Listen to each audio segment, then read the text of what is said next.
Xiaomi launches a new selfie-centric smartphone. Flipkart's co-founder ends his 10-year-long tenure with the company. Apple confirms it is using drones to improve Apple Maps. Today is Thursday, May the 10th, and this is 360 Daily. Before we go ahead with the video, don't forget to subscribe to our channel and be sure to hit the bell icon so you know when we have a new video. Xiaomi has launched the Redmi S2 in China, which is the company's selfie-centric smartphone with an AI portrait mode. The Redmi S2 sports a 16-megapixel front camera and comes with AI-based beautification features. Additionally, the phone also sports an 18:9 display, face unlock, a dual rear camera setup, and iPhone-like antenna lines at the back. The price of the Redmi S2 starts at 999 Chinese yuan, which is roughly 10,600 rupees, and the phone will go on sale starting May 17th in China.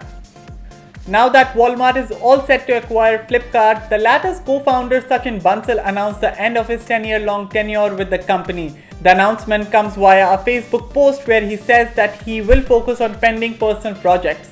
Additionally, reports have suggested that Sachin, who owned a 5.5% stake in Flipkart, would be selling the same at a price of approximately $1 billion upon his exit from the company.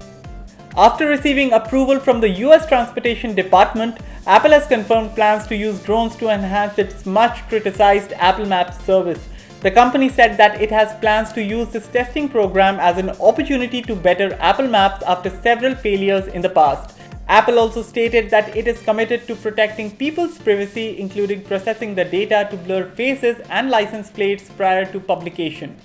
The OnePlus 6 will be launching in India on May 17th, but if you want to be one of the first buyers of the latest smartphones, then you should look no forward than the OnePlus Fast AF sale. The sale will be running from May 13th to May 16th on Amazon.in, and as a part of it, users will have to purchase a 1000 rupees Amazon e-gift card that can be used to purchase the OnePlus 6 on May 21 and May 22nd. Additionally, an extended warranty of 3 months over and above the standard 1-year warranty will also be provided to successful buyers. The Nokia X is expected to launch in China on May 16th, but days before its launch, the phone has been spotted on Chinese certification website Tenna, revealing key design elements and partial hardware specifications of the handset. The model number is listed as Nokia TA1099, and it's also revealed the presence of Android 8.1 Oreo out of the box. Lastly, the phone is expected to come in blue, black, and silver white color options, and this will be the first smartphone from Nokia with a display notch. So that's all on this edition of 360 Daily, and for all things tech, log on to gadgets360.com.